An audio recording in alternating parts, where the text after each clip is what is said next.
And we are live on all platforms. Welcome back, ladies and gentlemen, to Deal Flow Live. This is the show where we break down all types of business deals, often break down even businesses that are listed online and talk about the financials, talk about the positioning of the business, talk about who might acquire a business like this and why it might make sense to acquire a business like this, as well as the fine particulars that you'd want to consider if you were doing so. And today we actually have a very special guest on. We have Ryan Knight out of Toronto, Canada, Yes, who has yes. actually been on the show Dragon's Den to actually talk about his business.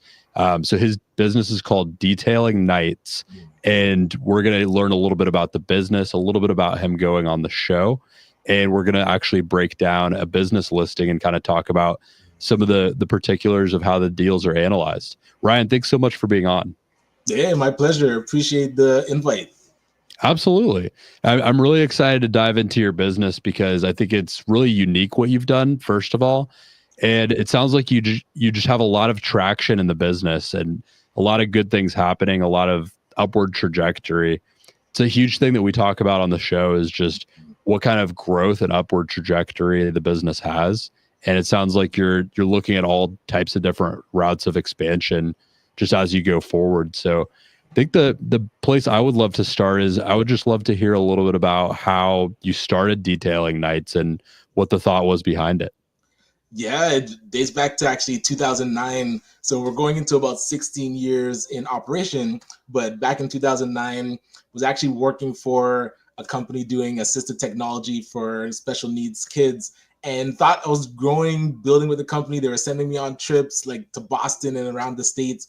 And then restructuring, got laid off 2 weeks before my wedding. So that was a real gut punch that reminded me, your job isn't really as secure as you might think it is.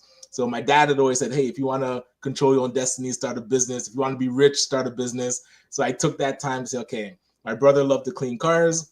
I took that time to go back to school and actually finish my accounting diploma at Sheridan College. Let's come together and start this business. And thus Detailing Nights was born.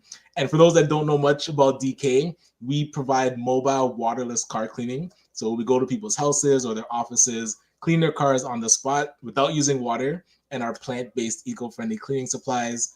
And so now we're in the process of expanding. We're looking to franchise across Canada into the US. And that's what prompted me to go on Dragon's Den.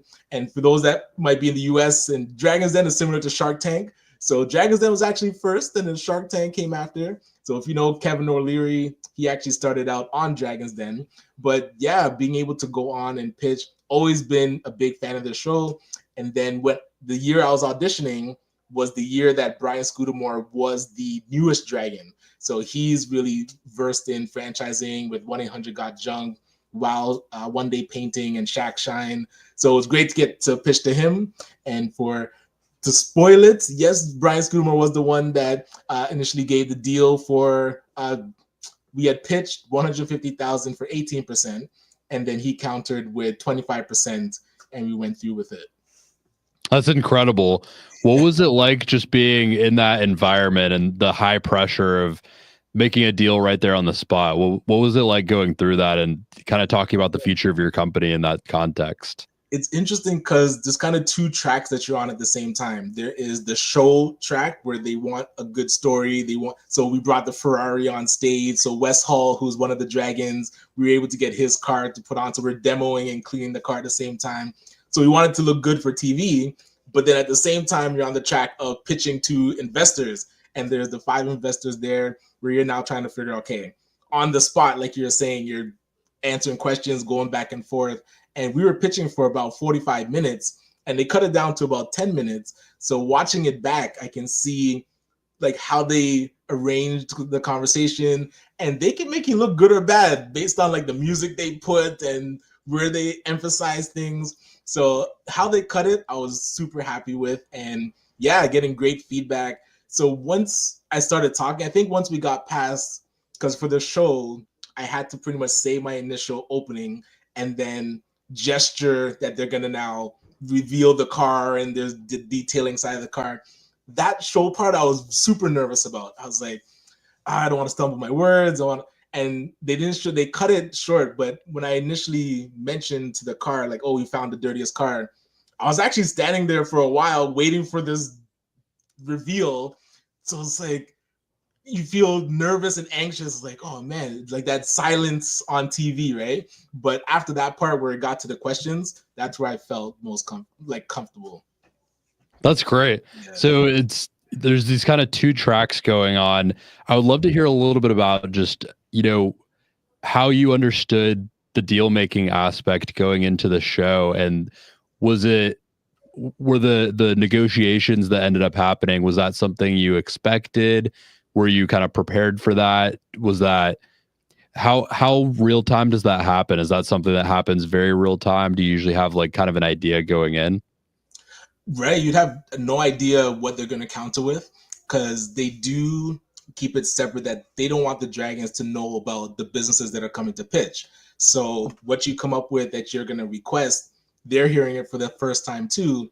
So me coming in, and again, I would say we're earlier stage, and compared to, I would say, like his operation.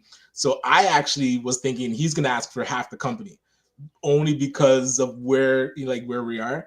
But then in my head, I was like, okay, 25 is the most that I would give. If he asked for half, I have to counter and get it under there.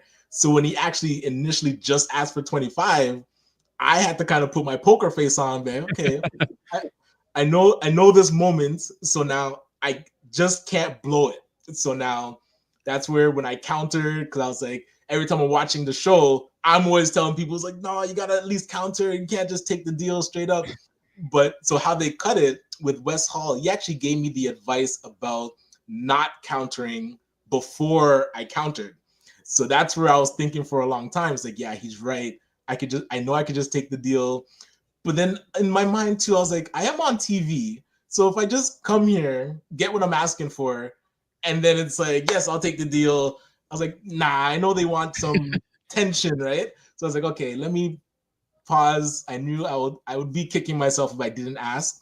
All I was thinking is, if I counter, is this guy gonna be like a Kevin O'Leary and be like, nah, well, if you're countering, I'm out. I was like, nah, I don't get that vibe from him. He's very down to earth, cool guy. I think he'd respect that I countered, but I was anticipating he wouldn't budge. So the counter was like, okay, I know I have to ask. Let me ask, and then hope that I don't blow the whole deal just by asking, I think there's a lot to be learned here, and there's a lot to take away just from being a negotiator in general. One thing that you knew kind of going into it, it sounds like, is you had a good understanding of him. Sounds like you did your homework and kind of understood who you were pitching to, and just how, like, what kind of background they come from and how they might respond to something. So it helped you make decisions more on the spot right there. I would love to hear a little. Oh yeah, go ahead. He actually's written 2 books. So when I found out he was a dragon, I was like, oh, Audible, let me grab those books and learn about this guy, right? Yeah. That's awesome. And I think no matter who you're pitching to, I think anyone can do at least a little bit of homework on someone in this day and age, and probably should. One thing I would love to hear about a little bit as well is just, what do you feel like going on the show, learning what you learned, having the experience you had throughout? What are things that you feel like need to be in place for someone's company to be looking at getting actual investment from someone? What do you think needs to be in place first? Yeah, us being able to have multiple locations, I think, helped out, because I had auditioned back in 2013, and that's when we were just getting off the ground. It's just me, just operating on my own. So I can see why then we were way too early and weren't really a good story. But now that we have multiple locations, definitely understanding what the Dragons investment would do for us to expand. Very clear on wanting to franchise.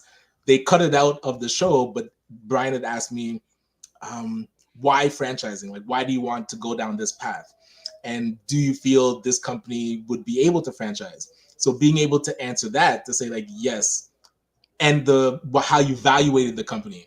So he was asking, like, where did you come up with this valuation? And because we were clear on wanting to franchise, knowing that the amount of units that we'd be able to sell would expand the value of the company I would say, exponentially in a short amount of time, especially if we had him as a dragon. So that justified the initial valuation that I felt was really low based on our potential. So it wasn't like we were valuing the company based on selling the 100 franchises already. We valued it on where it is today, knowing that we have that kind of room for growth. That's incredible. So there's all these things going on, these things that you need to have prepared coming in. Yes. Anything that you feel like was really instrumental in him making that final decision? Like anything, whether it's something that we saw on the show or something that you found out about afterwards, anything that you feel like really like helped give you that edge? Yeah, the community work that we had been doing, because I've seen other companies on this past season come in that are very similar to the stage that Detailing Nights was in, and he said no to them. So I feel like the fact that we do a lot of work with like youth entrepreneurship, we do work with other Black business owners in the community with our nonprofit, the Afro-Caribbean Business Network. So seeing that entrepreneurship is so ingrained in my life, and I truly believe is one of the best tools that we have to pull people out of poverty, to build generational wealth, that's shown through. And I wanted to thank Wes Hall for giving me the opportunity to speak about the nonprofit side and the reasons that we do that work, because he had started the Black North Initiative. So we had met kind of in passing or at different events when we're supporting Black entrepreneurs. So at one point he's like, yeah, can you tell us more about your organization? So I don't think if I got to talk more about the community work that we do in entrepreneurship, it would have just kind of been a blanket, this is where our company is, this is where we want to go, are you interested? And we probably wouldn't have got the deal on the show, but because we got to go deeper and then coupled with our company actually doing the youth entrepreneurship piece, I think that's shown through and helped us seal the deal. Yeah, really, I feel like it added to the story in a really great way and just helped cement that you were going to be a good partner going forward.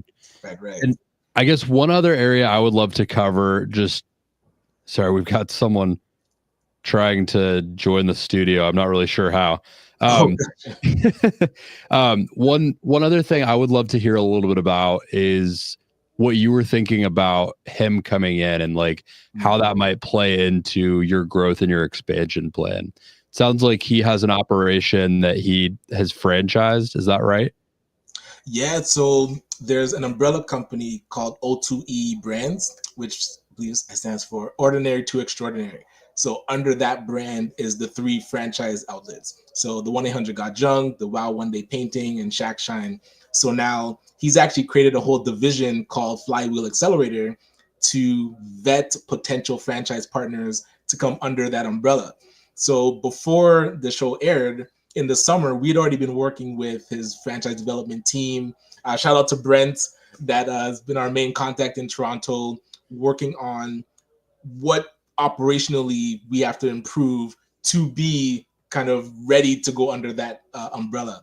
So that's where I didn't know he already had created like a whole division to do this, but knowing that he has these brands, it would be how seamless could we now plug in our system into their system for this exponential growth.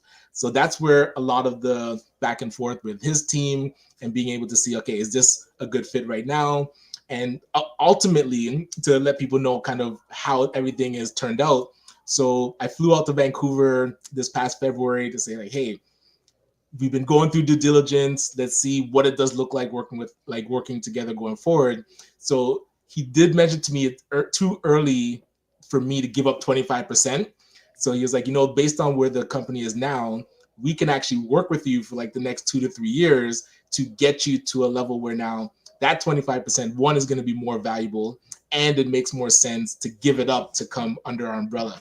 So I would say the deal didn't go through direct right now, but he's been able to now mentor me, connect me with their franchise development teams, their marketing teams. So getting that support to now get the company where it needs to be to really scale up. It's incredible. It's got to be just next level to get that kind of support from someone and just begin to learn kind of what it takes to operate on that level. It sounds like, yeah, it's a humbling experience being across the table from a team that's operating 700 million plus in revenue, and then you have your team trying to get to 1 million in revenue, and you're like, okay, now I see the gap between the operations, right? I can imagine, and all of a sudden it just becomes glaringly obvious what things you could have, should have done, just over the years, I would imagine.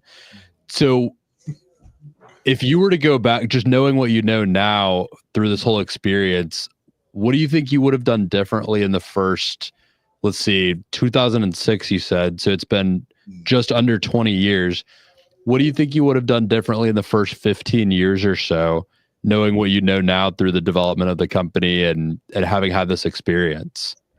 Definitely choosing how we were going to expand earlier, knowing that we're going to go down, let's say, this franchise route, because then within the first 5 years, you would already start to be putting in place the pieces of how I would support a franchisee rather than me only figuring out how to get appointments, car cleaning appointments, how to deal with detailers, how to make sure logistics and dispatching is all proper.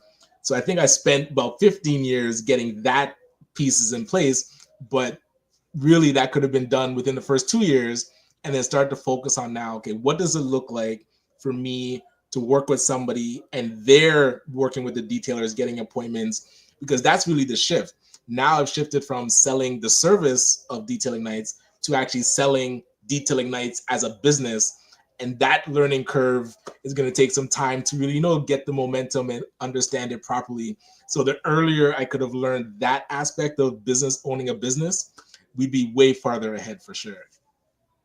I love that. It's so interesting what you said there about learning that you have to sell the company itself now versus, like, you have to sell it as an idea versus just selling the product. The company becomes the product. The company becomes a product in and of itself that you have to learn how to advertise and how to speak about. And it sounds like you've learned a lot just about how to do that more properly. What would you say is maybe one of, like, the top one or two takeaways of things that increase the value of a company, and that someone might want to look out for if they're, say, thinking about investing in a company or if they're thinking about selling their own company? Absolutely. The more quality team members that you have in key positions, because going to his office and they do something called a huddle where all the staff that's in person comes into one room and they do like a 7-minute check-in. Seeing 100 people come into a room and all of them, their mission is to grow this company, you realize, how can you lose? So when it's just you or there's two of you and you're stretched out trying to do every single position, you realize the risk goes up so much higher, because you don't have a dedicated person that is the VP of marketing with a director of marketing under them, and then their staff of marketing all. Because I think the lady I met, she's the chief acquisition officer, and then they have a chief retention officer. So all these elements that you have to do for your business, if you can put a team member there and build out your organization like that, like when you look at the great companies, that's what separates them from the startups. Quality team members in key roles. So yeah, the faster that you can do that and really build, and that's what I realized as we were kind of across the table from each other and seeing how we've built our team out. It's how do we now recruit more quality people to put in key positions so that, yeah, the growth becomes so exponential with the more quality team members you bring in. So that's where the CEO is really focused on bringing in those A players. I love that insight because it goes outside of the bounds of what we talk about on this show very often. Oftentimes people get so analytical about just the numbers and everything there, and I think this is as equally important as an aspect of it is, what does the team look like and what is their ability to grow and scale this thing? How do you as a CEO get people to buy into your vision when you're not there yet and you're trying to get there? What have you learned about getting people to buy into that vision?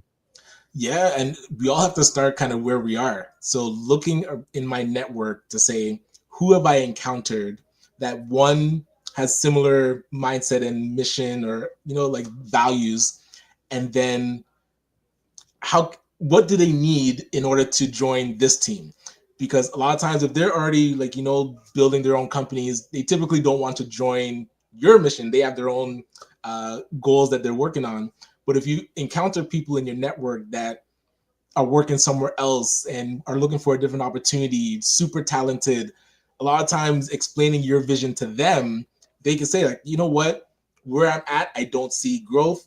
What you're talking about, I do see growth. So I want to be with you as you're growing and want to be early. Because that's the one thing, as I'm having more conversations with potential team members, because we're early and we're like just sold our first franchise last week. So congrats. That's amazing. I appreciate that. So let's say our target is getting to 10, but our map is showing every single country, like our Excel spreadsheet, every single country, the major cities in every country, what are the boroughs, how many could we sell in this country. We're looking at breaking the record for the most franchises sold around the world. That excites people so that they're like, okay, you know what? I want to be part of that journey. So being able to now, like you said, as a CEO, crafting that message that you're going to tell an A player, this is where we're going, and I feel like you're a puzzle piece that will help us get there, excites people, and they feel part of like an amazing story. So what I heard in there that I love so much is it sounds like you get in, you have to make your dream bigger than theirs, right? Like you have to find someone that their dream can fit inside your dream, because you have this, that's no joke, this dream of breaking the record for the amount of franchises sold across the world. That is absolutely no joke. That's a huge vision. Yes. Subway, it can fit a lot of visions inside of it. My crosshairs are on Subway, because technically 7-Eleven has the most locations, but they're not all franchises. So Subway right now, based on my research, has the most. So we'll see how fast we can catch up on them. I love it. So you just sold your first franchise. Obviously, you're on that route to growth. Talk to me a little bit about just what the next few years looks like for Detailing Nights, and just like what you've got locked in there. Yeah, and that's where I was saying our target is 10 this year. And I was joking with my leadership coach today, like those 10 first initial franchises are going to see so much of me, because I'm just going to be on them about making sure they win. Even the first couple, it's like everything that's now on my plate is to make sure that they win, because if they win, that allows for the company to win in the long term.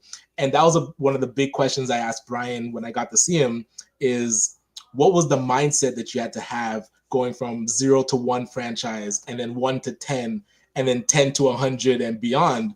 And he was saying like 0 to 1 is the hardest. Like, because now once you get that 1, and they actually had to do it internally with a person that was already working there, and they opened one in Toronto. But then that 1 becomes the blueprint for everybody else that's looking and might be interested. So that 1 has to be stellar, and then that helps you kind of get the 10. But once you have 10, now you've got momentum. Now the machine is really built. You're saying it was much easier going from 10 to 100 than 0 to 10. So that actually caught me off guard, because I was like, man, once you get to 100 and plus, it must just get insane. But he's like, nah, that 0 to 1 was a grind. He actually said it took 10 years for him to decide to start the franchise, and it took 4 years to sell the first franchise. And he actually had to sell it internally. He couldn't even sell it externally. So you got to be ready for the grind. And now here he is, a multi-millionaire, right? Maybe more than that, on a massive show about investing, with incredible entrepreneurs coming to him looking to do deals with him. Boom. But it took him that long to really get that traction. I think so often that is the case. When you start a new business, often it's the first customer that's the hardest to get. And then you're able to articulate how you deliver the service or the product that much better. And you're able to speak about a track record that you now have. And you're able to speak about all these things and market and show all of these things that help other people see that there's something there and there's something to buy into. And I think that's a really good note just for anyone who's in business. whether you're starting a business or growing one in the early stages or looking to buy a business. Yes. Any other major takeaways before we kind of dive into a deal here? Yeah, because he was, I'll say, kind enough to speak at an event that we were putting on called the ACBN Legacy Symposium. And one of the people that was in the audience asked him a question about if you had to start over, how would you navigate starting over? And again, that team building was one of the key things. But he also talked about focus and not trying to do so many different businesses at once. I know there's so many entrepreneurs that I talk to, and when they're telling you the story of the business they're working on, they mention like 3 different things. And so part of the question also was, how do you operate in an industry that isn't sexy? Like collecting junk wouldn't be deemed like a sexy business to get into, but it had so much potential to grow. And then he said the operations is what became sexy. Like the way that they operate the business was the differentiator and allowed it to become attractive, because it was like clean branded trucks, seamless. It's like no friction, happy employees, and like stellar brand. So no matter what business you're in, one, try to focus on it. And that's, again, I'm working on that. We have the nonprofit, and I had to let the team know, I was like, I'm stepping away from day to day. The team is strong there, but my full focus and mental effort has to be on detailing nights. And then even though we're just cleaning cars, we can still present a really polished brand. And so it doesn't matter what the service is, it matters how you actually present it. And so we want to become the household name in car cleaning. I love that note about how something typically seen as a boring business or a less sexy business can become sexy if you just focus on the operations and being as good as possible. You're really speaking our language here on the show, because we love looking at boring businesses. And I think that's a perfect segue to lead us into looking at a few of the ones we were talking about just a little bit before the show. Yeah, absolutely. Looking forward to it. Let's do it. So I'm going to pull up BizBuySell here for anyone who's not familiar with it. This is essentially the eBay of businesses. So you can go on here and you can actually look at businesses that are listed online for sale. And because Ryan, that is our guest today, is from Toronto, he's in Toronto right now, we're actually looking in Toronto at businesses that are listed here, specifically service-based businesses. So detailing nights is what we would call a service-based business. So we're looking at more of these kind of traditionally seen as boring businesses, but let's talk a little bit about, first, let's hone in on one that looks interesting to you, Ryan. And then I would love to talk just a little bit about how someone might be able to come into this business and make the operations sexier and more profitable and more interesting. It's funny, the first one, the established painting business, only because our nonprofit, we were able to purchase a PSW home care a franchise, and that we were acquiring from an existing operator, and that was for about 90,000. So seeing this one at 75,000, I'm curious if the cash flowing is monthly or yearly, because now, typically yearly is what they list. Right. And the one that we purchased was cash flowing about 280,000. So that's where now, when you're comparing acquiring another business, that the asking price is a little bit more, I'll say 15,000 more, but the cash flowing is way higher. It creates room for negotiation with this seller, because cash flowing 87, you'd be curious what they're actually profiting. And then if you're going to be spending 75,000, how many years is it going to take to get back that initial investment? So yeah, it caught my eye because the price range was around where we had already bought a business at. Yeah, I think this is a really interesting one, because we don't often see that the cash flow is actually bigger than the asking price. But every once in a while you see that with these really, really small ones when we're looking, because to be sub 100,000 in cash flow, often it doesn't really even warrant a 1x multiple on the cash flow itself. So it's not necessarily unusual to see something like this.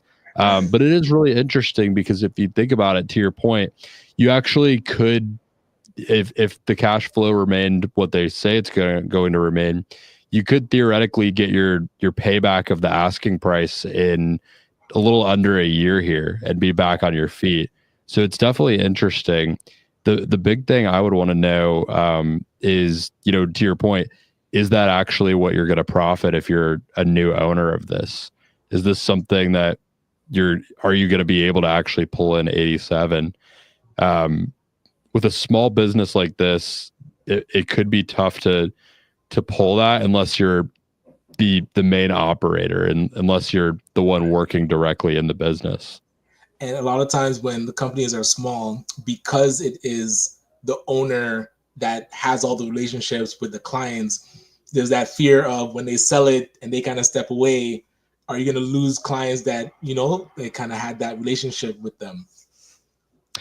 Completely. And I think it sounds like that could be the case with this one. It sounds like it's backed by a franchise, so that's interesting.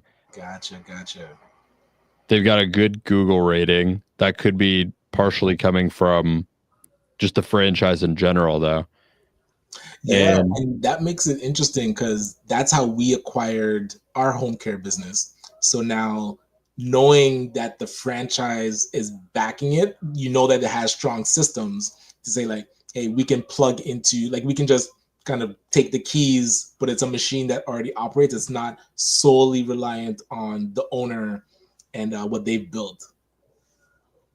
Yeah, and I think this is really interesting. I haven't heard a lot about franchises acquiring businesses that are a little bit outside of their typical operations. But I think it makes a lot of sense because you can start to fold in potentially other services and things like that. I would imagine it probably happens more often than people realize. Yeah, well, for us, because it wasn't, I'll say, me directly only taking it over, it was our nonprofit looking for like a business to help with the operations of the nonprofit. So it was an interesting exercise because I have no experience in the home care PSW industry, but then knowing how to hire and then put a team member from our nonprofit to oversee it, that is like the business owner dream, to say, hey, there's a business there that generates revenue and you literally do not have to change a diaper or send an invoice. You just oversee to make sure everything happens. And it became a learning experience for what we want to do with Detailing Nights. So seeing kind of that process, and the one big learning curve that we have is about how do you recruit people that then want to buy, and then after they buy, how do you onboard them so that they're successful? So for us, I mean, looking at this 75,000 all in for us is about 30,000. So, and gross revenue, we're targeting about 150 per territory. So that's where we want to be really attractive with how much we're selling the franchise for, and they have the potential to earn it back. That's why it caught my eye as well, because I'm like, okay, if they're selling this for 75, they're doing revenue about 165. Yeah, we're not far off. It seems like we could be attractive in the market. Now, one thing you might even want to consider, I'm not sure if you've thought of this yet, but as you're expanding with your franchises, from my understanding, and I haven't done it before, but from my understanding, I think BizBuySell and other listing sites like this will actually let you list your business franchise opportunity and use it as kind of a marketing channel to get new people that are interested. So it could even be worth looking into that now that we know that you are able to have a presence in Toronto as well. Right. Looks like with this particular one, this is listed by someone named Steve Schneider, who manages franchise and business opportunities. So, I mean, you could even probably self-list it and just put a listing up for the type of business and potentially get new leads of people who want to partake in the franchise from this. Yeah, this is worth the price of admission coming on the show already. Hopefully we get some actionable takeaways for anyone else who might be tuning in who is thinking of going the franchising route. We see franchises on here all the time. Gotcha. Ryan and I do. And so they're not always an actual established franchise location either that someone is selling. Gotcha. A lot of times they are selling a conceptual franchise and starting from scratch, like for that territory. As an opportunity to start from scratch. So what they typically do is they'll project out what they expect for revenue, kind of like you were talking about.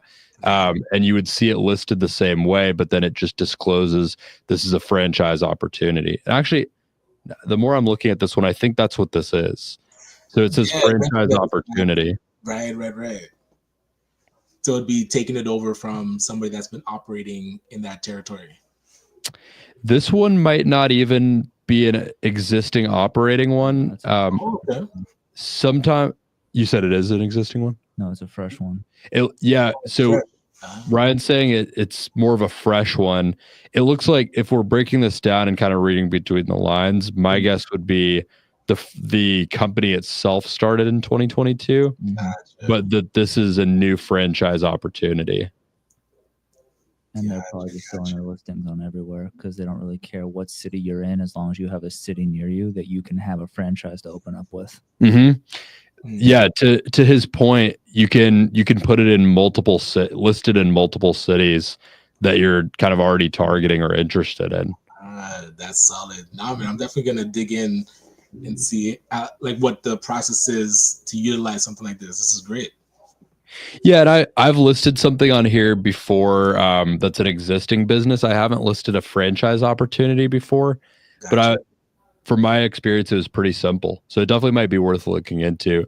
Some other ones are businessesforsale.com. Okay. LoopNet, right, is another one that we use. There's a few of them that I think allow that. Excellent. Oh, man, it's good information to know. I love it. Well, cool. Any kind of final takeaways from this particular listing? What do you think as far as some of this information here? Because I was curious who they say in the competition is. They didn't really mention anybody who would be direct competition, but then there shouldn't be a lot of overhead costs. I mean, everything should fit in a van as you're restocking painting supplies. And the only thing it's making me flashback to, I used to run a College Pro Painters franchise back, oh my gosh, when I was in Sheridan, so 2012. So knowing that it really is low overhead to get a painting business off the ground. But that's where I'm curious how the franchise wants you to operate. If they want you to be the owner operator, you know how to paint and you're going to do the jobs and hire a team, or can you not know how to paint and just go out and find painters to then go do the jobs and you're just overseeing and managing? Because it didn't mention if they expect you to be the owner operator. But that would be the one thing. Like, do I have to know how to paint houses in order to buy this franchise? That's a really good question. And I have seen both for franchise opportunities.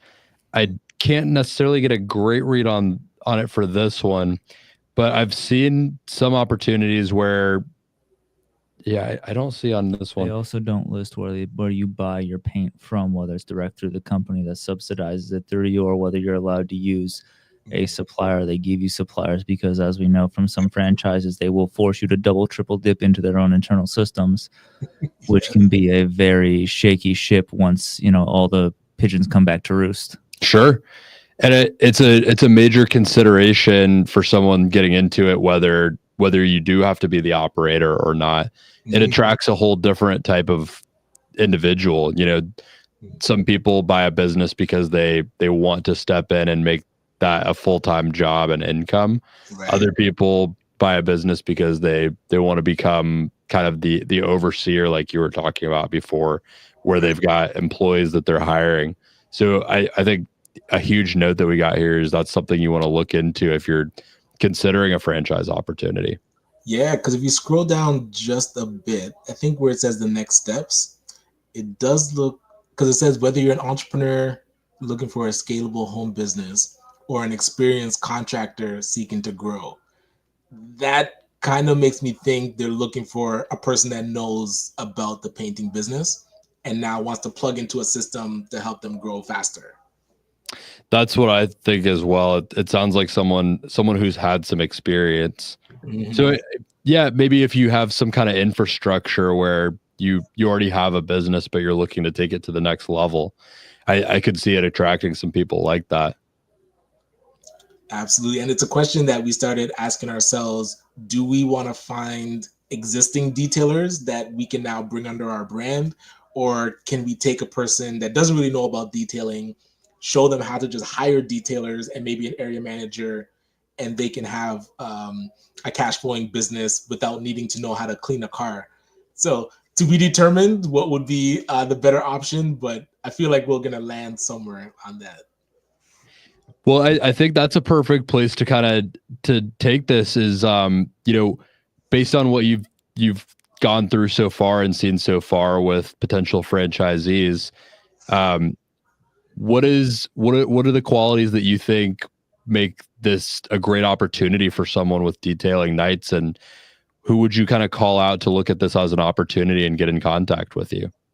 Yeah, there's actually two that have come up as we've been doing, because we do like an info session about the opportunity and then follow-up calls. And at the info session, there was two camps. There was actually one camp of a couple people that wanted to buy the franchise and do it with their kids. So their kids are now kind of in, what would you call it? Not limbo, but like kind of drifting to say like, what are they going to do in their careers? And so the parent was looking at, hey, this is an opportunity. Actually, one of the parents, their son saw me on Dragon's Den. I was like, oh, that would be something interesting to get into. So them as like a team looking at getting the going forward with the opportunity. And then the other one was, yeah, a couple of detailers that do it kind of out of their trunk, mom and pop style, wanting to connect to a brand. So that gentleman's like, hey, I feel like this opportunity would help me grow faster and understand like how to operate a business and not have me doing the detailing all the time, but build out a team. So those are the two that I did see. The third one that I started thinking about was now a person that actually is part of an organization. And because ACBN, we bought the home care business as a way to generate revenue for the nonprofit. Could Detailing Nights be a way for an organization to buy into us, and then that generates revenue for the nonprofit? So that one I feel like is more aspirational. I haven't seen many I haven't pitched it to organizations just yet, but low hanging fruit, I feel like bringing detailers under our brand is probably going to hit quicker. Seeing more parents start businesses with their kids, that it just warmed my heart when that parent was talking on the info session. I was like, yo, I love that. So I definitely would want to do more of that too. That's amazing. And what is, I guess, the biggest thing that you would want to reiterate about the future of Detailing Nights for anyone kind of on that fence thinking about reaching out and getting and pursuing this franchise route with you? Yeah, the market research we've been able to do in the GTA showed that it could viably house 100 franchises based on how we could cut up the city. So knowing that a minimal 20,000 households would allow a franchisee to be profitable over 100,000, that to me, at least it shows wherever a person lives, they would be able to take this business over 100,000. So now it's a matter of how fast can we find a person in each region, and not just in Toronto, but across Canada and even into the US, to say, what does it minimally take to get a person up and running and as fast as possible over 100,000? These 10 that we're bringing on this year, I feel like that's me now testing that theory to say, how fast does it take? Our target's within 12 months. So if you want to be on this journey and see if this detailing business is something that either you can run, if you're looking for a new opportunity, your children can run it with you, or if you're an organization looking for additional revenue, join this Detailing Nights journey. I feel like it's going to be an interesting growth story. And if we can then, I feel like create a well-oiled machine, and we start targeting that record of the amount of franchises in the world. Those that got in early are gonna love the ride, you know. I love it. And Ryan, where do people find you and reach out, or who do they get in contact with? Where do they get in contact if they want to pursue this opportunity as part of this initial 10? Yeah, best way would be to check out the website, detailignites.ca. Also, sending me a WhatsApp message with 647-225-3309. That way we can invite you to the next info session. So if you're able to send that message, I'll send you the link to sign up for the next info session. There should be one later in April. We're going to try and do them monthly. But on our website, there is a button where it's, I think just under that, where it says, well, franchise inquiry is there too. And then learn about our franchise opportunity. That would allow you to fill out the form, and then we would send you information on the info session. We are trying to automate it, that the info session is recorded so you can watch it and then book your one-on-one meeting with me. But for now, we're doing the info sessions live so you can ask questions, and then we book a one-on-one before we send you the franchise disclosure documents. That's fantastic. And any kind of parting final notes just on Detailing Knights, on deal making, anything like that?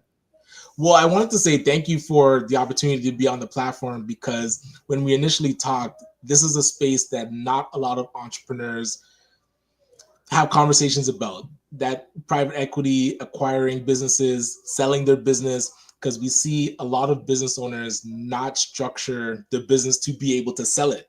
So we see a lot of people get old, want to get out, and the business isn't as valuable as they think it might be.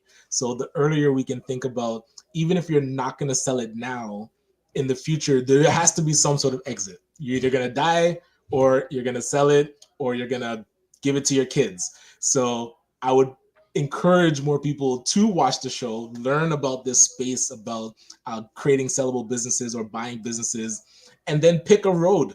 Don't just die and let your business go to the government.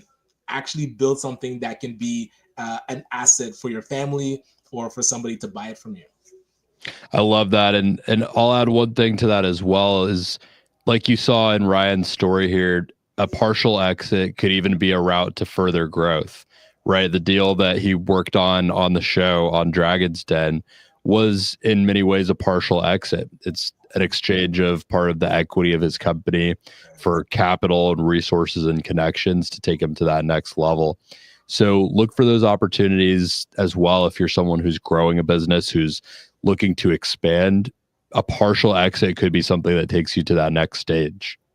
Absolutely. And again, appreciate the platform that you guys are building, and we have to have this conversation more. So I'm looking forward to following along. We're looking forward to staying in touch. And Ryan, thanks again just so much for coming on. It's been an absolute pleasure having you on. My pleasure. Thanks again. Thanks, Brody. Thanks, Ryan. So guys, you heard him. Go find him on detailingknights.ca. Get in contact if you're interested about the opportunity, or find him anywhere else that you can find him. Check out his episode on Dragon's Den. I checked it out before we had this conversation. It was great. It's really cool to be able to see just the product in action and hear more about the business, and stay in touch with him any way that you can, just to be a part of this opportunity and this fast growing company. And if you've been tuning in, tune in every Tuesday night right around 6 p.m. Eastern Standard Time for new episodes of Deal Flow Live. And it's been incredible having you all on. Till next time.